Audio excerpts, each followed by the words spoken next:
السلام علیکم ورحمۃ اللہ وبرکاتہ۔ اعوذ باللہ من الشیطان الرجیم، بسم اللہ الرحمن الرحیم۔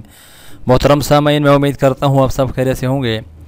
نبی کریم صلی اللہ علیہ وآلہ وسلم کی بتائی ہوئی دعا ہے نماز کا سلام پھیرنے کے بعد کہ اللہم انی ظلمت نفسی ظلما کثیرا ولا یغفر الذنوب الا انت فاغفر لی مغفرۃ من عندک ورحمنی انک انت الغفور الرحیم۔